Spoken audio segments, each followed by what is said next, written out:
Hello children, hope you are doing safe and good at home. Today we will learn Unit 2 non-detailed lesson. Okay, we have already completed our prose and the poetry of Unit 2 and Unit 1 is completely over. I want you to prepare the Unit 1 very well with the notes I have given you because we are going to have our September monthly test as early as possible, so better prepare your Unit 1 completely along with the grammar topics, verbs and modals. Understood? Okay. Today we will learn about Unit 2, non-detailed lesson, Life of Pi. This Life of Pi you would have watched as a movie. If not, you can go ahead to watch the movie, The Life of Pi, because you have plenty of time. Understood? So you can go ahead to watch the movie Life of Pi and to understand what is the basic concept of the story. A part of the story alone is prescribed for you, okay, but it's a big part, a big story. So you can go ahead to watch the movie to know the entire story, but you can concentrate on your book to learn this part that is prescribed for you. Okay, as usual, before we go ahead with the lesson about the author, I would like to tell you the story because it is non-detailed. Okay, so non-detailed lesson, Life of Pi. There is a boy. His actual name is something, but he is called as Pi. Okay, and his father was a zoo owner, and because of some bad time, they did not have money to go ahead to run the zoo as it was. So they decided to ship all the animals and then go to some other place to run the zoo. Right? So while shipping all the animals, the monkey, giraffe, everything was boarded into the boat, okay, into the ship, and they started to travel. The sea voyage started. When they were on the voyage, all of a sudden there was a shipwreck, okay, and because of the shipwreck, animals, his father, mother, everybody was lost in the shipwreck, but still he managed to escape in a lifeboat. Got it? And in that lifeboat there was a tiger, a hyena and a zebra. Right? So how did he manage to get out of this critical situation? What all struggles he underwent just because he is caught all alone in the sea in the boat, in the rescue boat. Got it? So that travels, this story completely travels on that, and what happened at the end you will know when we read the story. Fine? Page number 58, your story starts, Life of Pi by Jan Martel. In page number 64, there is about the author. We will first see about the author and then we will go ahead to learn the story. Jan Martel was born in Spain to French Canadian parents. Okay, he is born in Spain and his parents belonged to French Canada. Martel's father worked as a diplomat, and the father and family moved to Costa Rica, France, Mexico and Canada during Martel's childhood. He grew up speaking both French and English. So he was keeping on moving because of his father's job nature, and he was very fluently able to speak in English and French. Martel studied philosophy at Trent University in Ontario and later spent the year in India visiting religious sisters and zoos. His first 3 books received little critical or popular attention, but with the publication of Life of Pi in 2001, Martel became internationally famous and he was awarded the Man Booker Prize in 2002. Okay, so he is actually a good writer and he is known for his writings, but still in 2001 he had published this book Life of Pi, after which he had become the international writer. He was recognized internationally. Got it? Okay, and he had got an award for writing this book in 2002. So we will continue with the story now. Before we continue with the story, they are given in warm-up exercise in page number 58. Imagine you are on the trek on an adventure. It requires grit and strong will to survive the odds and emerge unscathed. Most importantly, you should carry an emergency kit. Okay, so The story starts and the warm-up exercise they are giving you. Imagine yourself that you are going on an adventurous trip, okay, and you have to be prepared to face all the danger and the challenges that come in on your way, okay, and most importantly you should be carrying an emergency kit too, okay. So choose the 10 most essential items from the box given below to complete the table, okay. Scatteringly they have given all essential items over here in this box. They want you to pick at least 10 items from the scattered list and fill it in the box given below, so that you will be ready for your adventurous trip, okay. So what do you need for your adventurous trip? That one you will pick up from that scattered list and write it down, okay. They are preparing you for an adventurous trip. So let's go into the adventurous trip now. Here is an abridged version of a famous Canadian fantasy adventure novel titled Life of Pi by Ian Martel, published in 2001. The protagonist is Prison Monitor Pi Patel. Okay, so his actual name is Prison Monitor Patel, but he is actually called Pi. An Indian boy from Pondicherry. He survives 227 days after a shipwreck while stranded on a lifeboat in the Pacific Ocean with a Bengal tiger named Richard Parker. Okay, so this is the gist of the story there. Okay, here is an abridged version, short version of Canadian fantasy adventure novel titled Life of Pi. Okay, from big novel, this part alone is taken for you. Okay, by Ian Martel, published in 2001, as we said in the about the author column. The protagonist is Prison Monitor Patel. Okay, and he is called as Pi. He got stuck. He managed himself to survive for 227 days before being rescued by somebody. Okay, 227 days he had spent in the lifeboat. Okay, after the shipwreck, he had spent such much time to survive himself in the lifeboat. Okay, and there in that lifeboat there was a Bengal tiger by name Richard Parker. Tiger's name is Richard Parker. The boy's name is Pi. I was alone and orphaned in the middle of the Pacific, hanging into an oar, an adult tiger in front of me, sharks beneath me, a storm raging about me.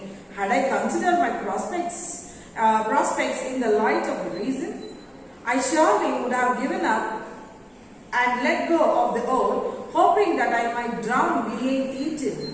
But I don't recall that I had a single thought during those first minutes of relative safety. I didn't even notice daybreak. I held to the oar, just held. God only knows why. Okay, so I was alone and orphaned in the middle of the Pacific, hanging to an oar. Okay, in the middle of the Pacific Ocean, he was all alone. He was orphaned means left alone. Okay, hanging to the oar. Hanging to the oar means there is the boat and it was having the rowing paddle, and on the paddle it was hanging, it seems. Okay, hanging to the oar. An adult tiger in front of me. There was an adult tiger that was sitting in front of me. Sharks beneath me. I am just hanging. I am not on the boat. I am half inside the sea and half on the boat. Okay, so in front of me there is a tiger. Beneath me there are sharks. Okay, and I surely would have given up to let go the oar, hoping that I might drown before being eaten. So somehow I was gaining my confidence. Okay, God only knows why did not leave the oar. I was hanging on it. I was firmly clinging on it, and God only knows why. Okay, because if I had given up my hope, if I had thought to myself that I am going to be drowned, okay, I would have left the oar.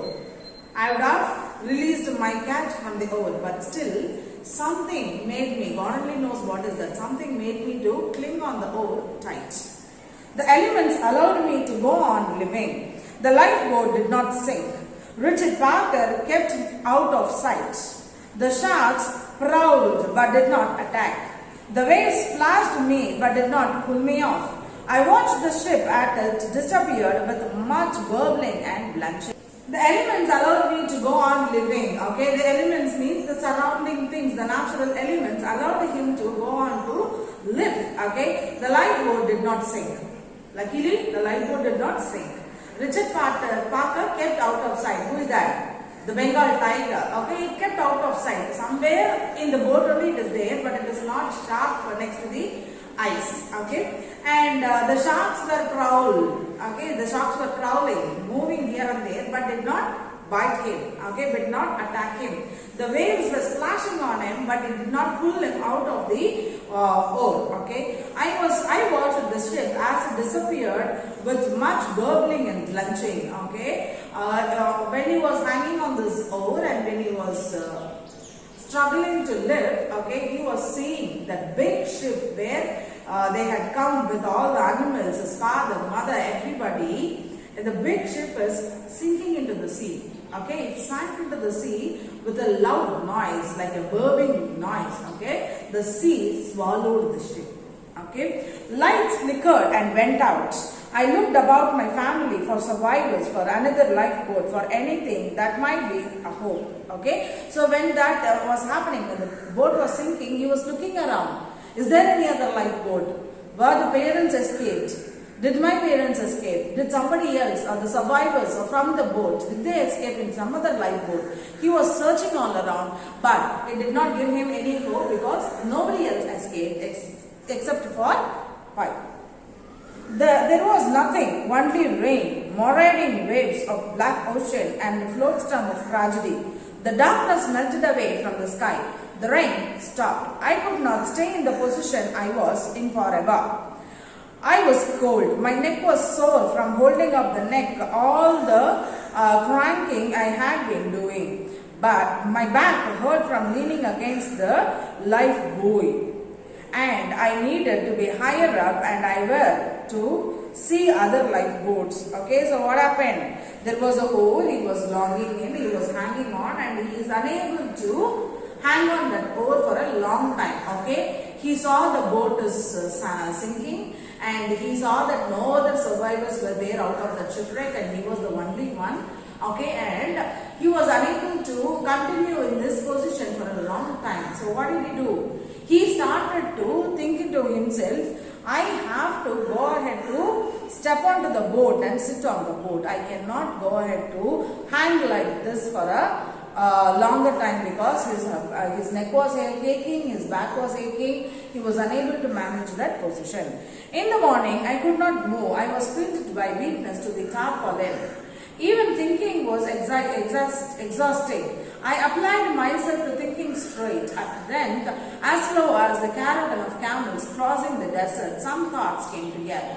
Okay, so in the morning, okay, this happened in the evening, and in the morning, the next day, he was lying onto the boat, okay, as though he is pinned to that tarpaulin of the boat. The sheet, the plastic cover of the boat, he was lying on there. He was resting his back and he was unable to move at all. And even thinking was exhausting him. Even a thought could make him dry, like that his position was. Okay, and he was very weak. And somehow he managed to think, collect his thoughts, like his thoughts were in a movement like the camel will walk in the desert in a slow manner. Like that was his thoughts moving, it seems. Okay. I thought of sustenance for the first time. I had not had a drop or to drink or a bite to eat or a minute of sleep in 3 days. Finding this obvious explanation for my weakness brought me little strength.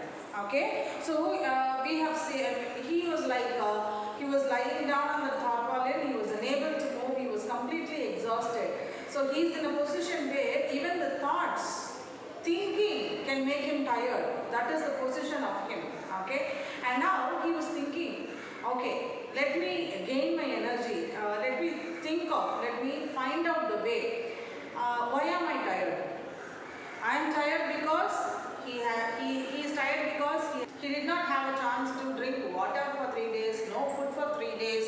He was not able to rest himself for 3 days. So he is like gaining confidence or more strength, knowing the obvious reasons for being tired. Okay, so his obvious reasons for being tired is because he did not have food, water or rest for the past 3 days. Okay, Richard Parker was still on board. In fact, he was directly beneath me. Incredible that such a thing should need consent to be true. But it was only after much deliberation upon assessing various mental items and points of view that I concluded that it was not a dream or delusion or misplaced memory or fancy or any other such face a falsity, but a solid true thing witnessed while in a weekend, highly agitated state. Okay, so Richard Parker, who is that? The tiger. Richard Parker is still there on the board. In fact, where was he? He was just beneath him. Okay, he is lying on the tarpaulin. Okay, segregation tarpaulin which is made two-layer, a double-decker layer of the lifeboat. Okay.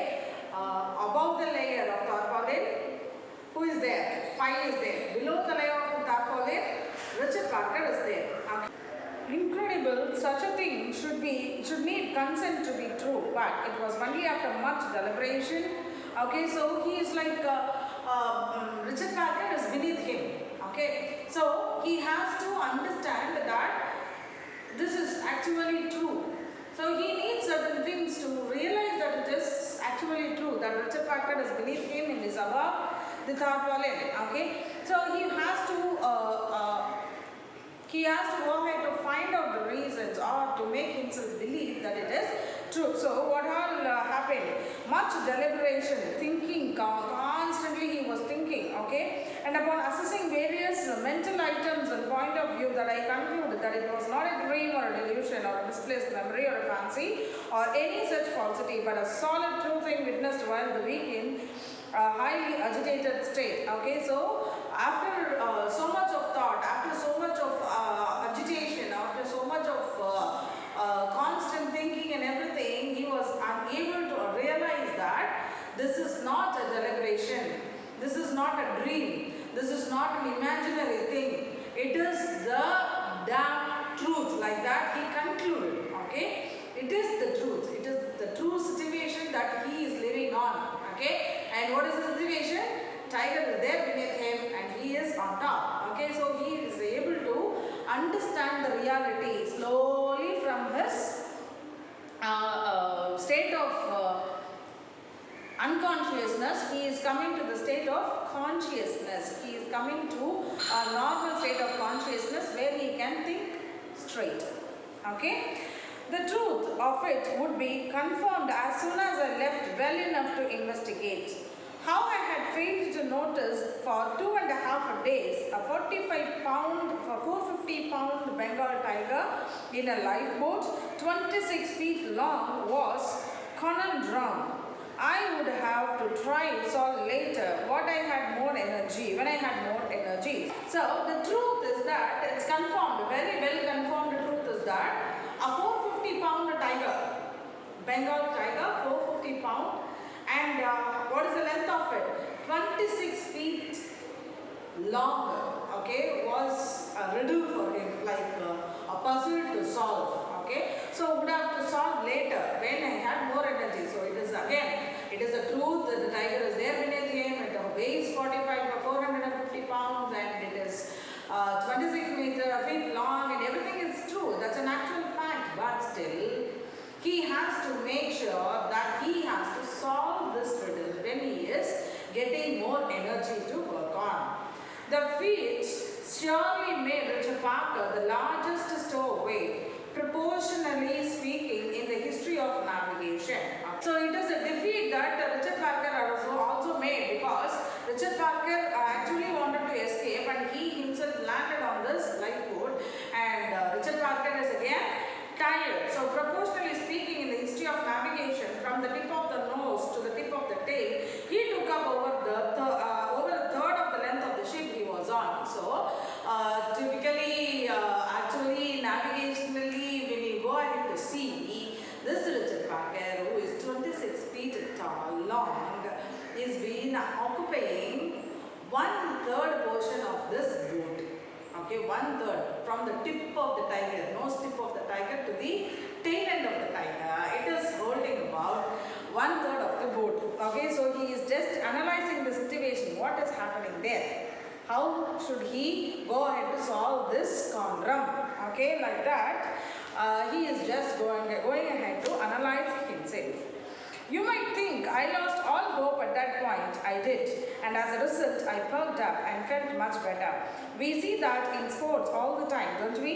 The tennis challenger starts strong but soon loses confidence in his playing. Okay, so you might think I lost hope at that point, but when he is realizing that it is such a long tiger, it is occupying 1/3 of the board and everything, when he is realizing, you might think that Pi is about to lose his confidence level, but as a result I perked up and felt much better. As a result, what happened? He perked up, he just got relieved. Okay, something I'm able to analyze, this is the actual situation. So he is able to recognize the situation, okay, and he is able to plan himself to come out of the situation. We see that in sports all the time, don't we? The tennis challenger starts strong but loses the confidence in his playing. The champion racks up the games, but in the final set, when the challenger has nothing left to lose, he becomes relaxed again, insouciant, daring. Okay, so you might have noticed a player, okay, any player for that matter, a player who is starting with such a nice hit and everything. Nowadays IPL is happening, might be the opening batsman hits 6, 6, 6, 6, 6, 4, 6, he's out. What's the matter? What's the point?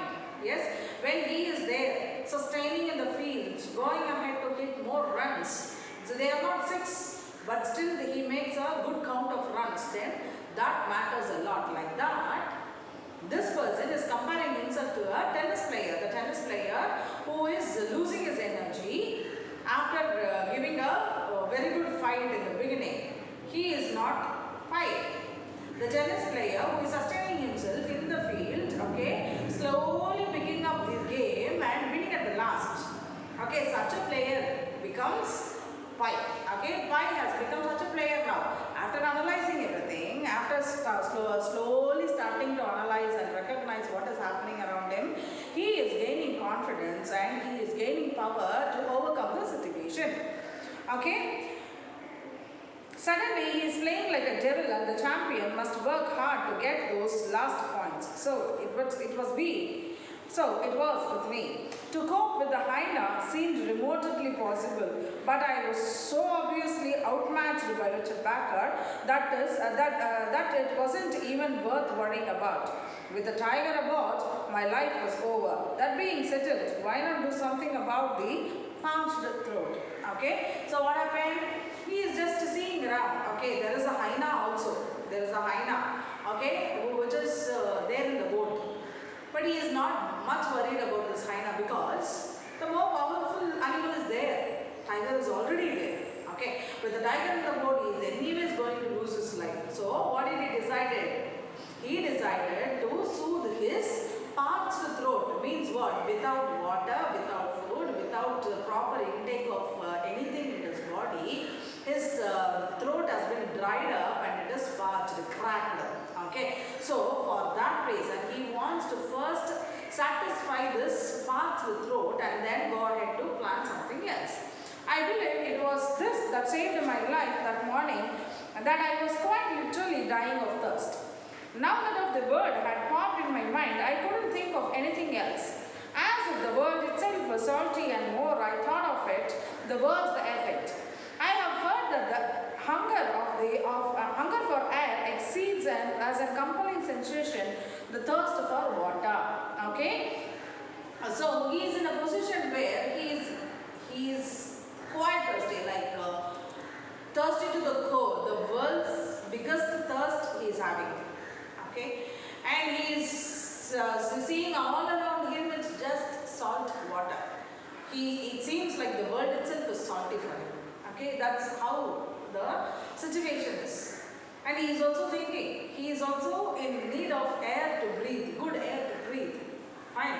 So he needs fresh air to breathe. So when he compares the need of thirst and need of air becomes more. Okay. So that is how his situation is explained there. Okay.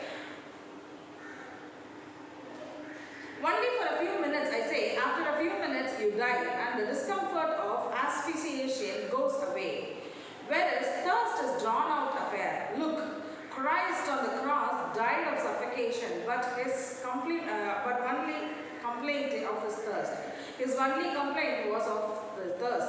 If thirst can be so taxing that even God incarnate complains about the effect of ordinary human being. Okay, so what is that happening? He is then again thinking, see, I need air, I need water. Of course, air to breathe is very important. That is the primary thing, but still, when I compare my situation now, I need water more. Okay, again he is changing his mind. Okay, I need water more. Like Jesus Christ, when he was crossed on his fingers and he was put on the cross, okay, when he was nailed on his fingers and put on the cross, he died because of suffocation. He died because of thirst, it seems. If God himself was unable to survive without water, and think about an ordinary human being like me, all these are the mind voice of I. Okay. It was enough to me go ravaging mad. I had never known a worse physical hell than this putrid taste and the pasty feeling in the mouth. This unbearable pressure at the back of the throat, the sensation that my blood was turning thick syrup that barely flowed. Truly, by comparison, a tiger was nothing, and so I pushed aside all the thoughts of Richard Parker and fearlessly went exploring for fresh water. Okay, so this need for water is a physical need where he wants to drink something fresh. Okay, it's like his mouth has become pasty, that kind of disgusting taste in his mouth. He is unable to overcome all this. Okay, and thinking of all this, he is thinking that thirst is more needed than thirst is the more frightening thing than the tiger present on the boat. So he just kept all his thoughts of Richard Parker aside. Let Richard Parker be there. I will go ahead to handle him. I will go ahead to make myself safe from him. But first, let me go ahead to find the fresh water to quench my thirst. The diving rod in my mind dipped sharply and spring gushed water when I remembered that I was on the Genium regulation lifeboat, that such a lifeboat was surely outfitted with supplies. That seemed like a perfectly reasonable proportion. What captain would fail in so elementary a way to ensure the safety of his crew? Okay, so when he was thinking of this, where to get fresh water, when he was thinking of all this, that's the time we remembered that he is in a lifeboat. Lifeboat is nothing but a life-saving boat where the captain would have filled all the essential things, food or water or all the basic essential things will be filled in that lifeboat. Okay, a captain will never miss it, so he got that idea. What ship Chandler would not think of making little extra money under the noble guise of saving lives? It was settled. There was water abroad. All I had to do was to find it, which meant I had to move. I made it to the middle of the boat, to the edge of the tarpaulin. It was a hard crawl. I felt I was climbing the side of a volcano and I was about to look over the rim into the boiling cauldron of orange lava. I lay flat. I carefully brought my head over. I did not look over any more than I had to. I did not see Richard Parker. The Aina was painfully visible though.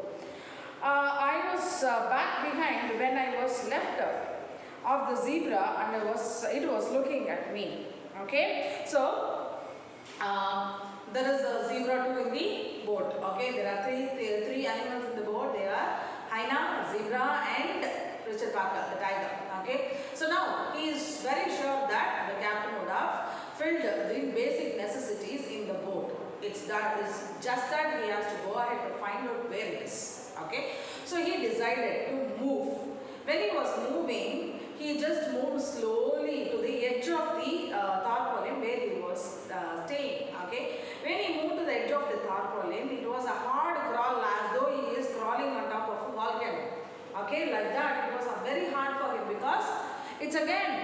risking his life, he is moving. Okay, so he was moving slowly, he was crawling slowly, and he just put his head down to see the under deck of the boat. Okay, he was not able to see the tiger at all.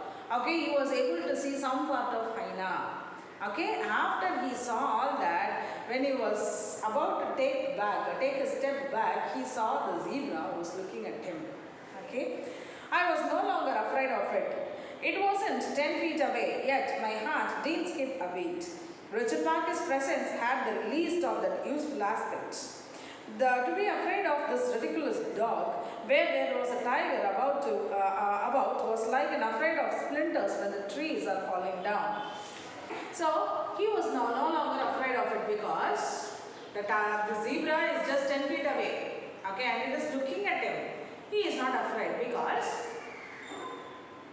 when there is a tiger which can kill him just like that, okay, why should we be worried about the zebra? Okay, so anyways he is going to be killed. Anyways he is going to be killed, and before even these animals would attack him, the tiger would attack it. Obviously, got it? So what he is thinking is just comparing attacking, being afraid of a zebra or a hyena is like when the tree is about to fall, you are afraid of a log. Okay, you are afraid of a small branch that is falling on you. When the tree itself is about to fall on you. Okay, like that it is. When there is a tiger aboard, what else he should fear on? Okay, that is what he is thinking. So he is not afraid at all of the zebra which is looking at him. I became very angry at the animal. You ugly foul creature, I muttered. The only reason I didn't stand up and beat it off the lifeboat was a stick was lack of strength and the stick was not lack of heart. Did the hyena sense something of that mastery? Did I say to itself, Super Alpha is watching me, I better not move? I didn't know. At any rate, I didn't move. In fact, in vain, it ducked its head and seemed to want to hide from me, but it was no use hiding. It would get its just desert soon enough. Okay, so it would get its just desert soon enough. Fine. So the hyena is also there. Okay, so he is telling to whom? The zebra. Okay, to the zebra he is telling, you ugly foul creature, just move aside. Okay, he is about to tell it because this hyena is also there. Okay, this hyena is also ready to attack somebody. Fine. So it's like Super Alpha is watching me. Who is that? The tiger is already watching me. So I don't have to fear you people. Like that, he is just speaking all this to his mind. I don't have to fear all that. These are all small animals. There is a tiger. Anyways, my life is at risk. All this he is telling to himself to make him strengthen. Okay, and I don't know. At any rate, it did not move. It did not move. In fact, the way it ducked its head seemed to want to hide from me. Okay, who is that? Hyena ducked its head and moved away from him. Might be. See, when you are afraid of the animal is again afraid of you. Because you are a human being, animal knows it better. Got it? So it is also hiding its head and ducking its head and it's moving away. So these are all the situation that is happening in the lifeboat. He is also at risk. Animals are feeling they are also at risk. But they are not ready to attack him. He is not ready to give up on them. Got it? So this is what is the situation happening there. Richard Parker also explained the animal's strange behavior. Now it was clear why hyena had confined itself to such absurdly small space behind the zebra, and why it had waited for so long before killing it. It was a fear of the greater beast, the fear of touching the greater beast's food. The strained temporary peace between the orange juice and the hyena and my reprieve were no doubt due to some reason. In the face of such superior predator, all of us were prey, and a normal way of preying was affected. It seemed the presence of tiger had saved me from the hyena, surely a textbook example of jumping from the frying pan into the fire. Okay, so it's just like that. This hyena, who was hiding behind this zebra, ducked its head and it wanted to move away from pie, not because it is just not because it is afraid of pie.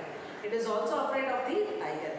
Okay, it doesn't want the tiger to go ahead to attack it. 1 point. Next point is this zebra, according to the tiger, is the tiger's food. Okay, hyena didn't dare to attack the zebra. Okay, because might be the tiger will come forward to attack hyena. So hyena was playing a safe game. After a long time, it saw that the Richard Parker was not ready to come out and go for a hunt. Okay, after the hyena realized it, it went ahead to kill the zebra. Okay, zebra is killed now by the hyena. Okay, so it is like, if you think in a deeper manner, for Richard Parker, anybody on the boat is the prey, is the food. Okay, so whenever it wants it, it can eat the food. So it is waiting for its turn. Fine. But the great beast was not behaving like a great beast to such an extent that the hyena had taken liberties. Richard Parker's passivity and for the 3 long days needed explaining. Okay, so what happened? He is telling that is his beast. Which one? The tiger is a beast, the super beast it is. And it is not behaving like a great beast. It is not moving from its place for 3 days. See, hyena is taking advantage. Hyena has killed the zebra. The next it will attack me. Why is this beast not acting at all? It should explain me after it gains its strength. Like that, Richard Parker is telling to himself. Needed explaining. Only in 2 days could I account for it. Sedation and sickness. Father regularly sedated a number of animals to lessen their stress. Might be he had sedated Richard Parker shortly before the ship sank. Had the shock of the shipwreck, the noises, the falling into the sea, the terrible struggle to swim to the lifeboat increased the effect of the sedative? Had seasickness taken over after that? They were only plausible explanations I could come up with. I lost interest in the question. Only water interested me. Okay? So he was thinking, why is this beast, the super beast, the tiger, is not moving out of the place? Might be his father used to sedate the animals, like giving a injection to calm them, to make them sleep for a longer time. Okay? So sedating injection the father used to give. Might be the father had given the sedating injection to the tiger just before the ship sank. Okay, might be because of the fear of seeing the ship sinking with a loud noise, and he was swimming faster to reach the lifeboat. Because of all these things, might be the sedation, the seasickness has increased in it. Might be that is the reason it is not coming out of its position. Might be. So he is coming out of reasons, but soon when he was thinking of all these reasons for the tiger to be like that, when he was thinking of all that, immediately he came out of all the questions because none of those questions interested him. What is interesting to him now? To find fresh water. I took stock of the lifeboat. It was 3.5 deep, half feet deep, 8 feet wide and 26 feet long. Exactly, I know, because it was printed on the side of the benches in the black letters. It also said that the lifeboat was designed to accommodate a maximum of 32 people.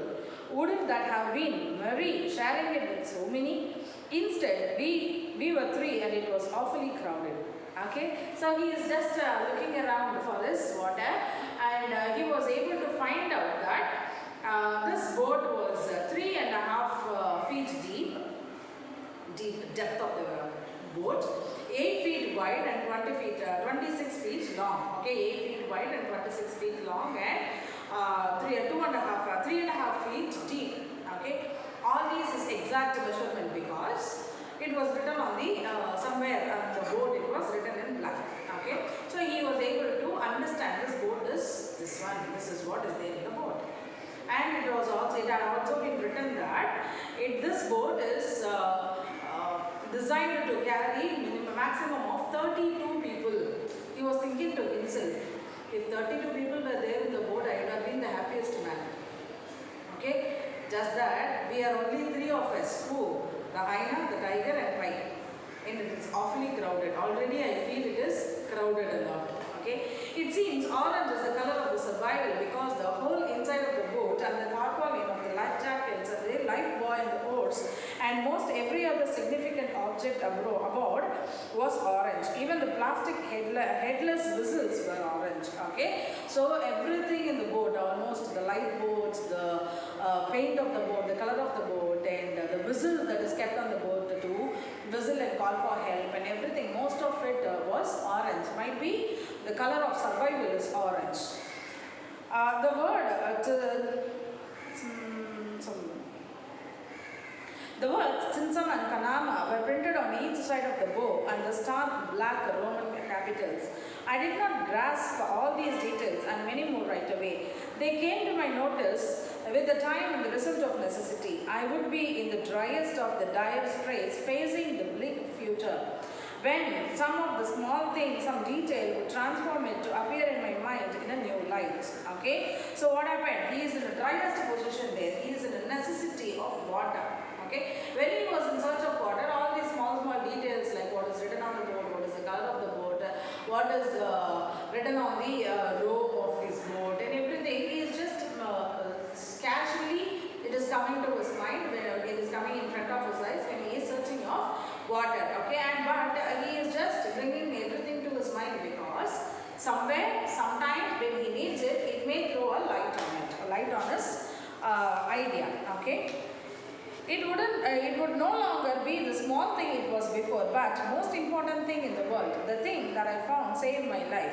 This happened time and again. How true is that necessity is the mother of invention? How very true. Okay, he had found something and he is realizing that necessity is the mother of invention, and what did he find? And what of the supplies were they? Beneath the tarpaulin, I turned and crawled back. I felt like a dried out lizard. I pushed down on the tarpaulin in a taunty stretch.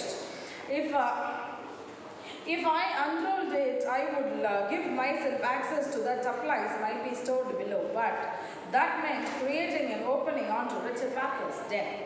Okay, so he is just looking around and he had found out that the water is there in the depth of the boat. Okay, and he has to roll the tarpaulin and go to the lower part of the boat and to get some water.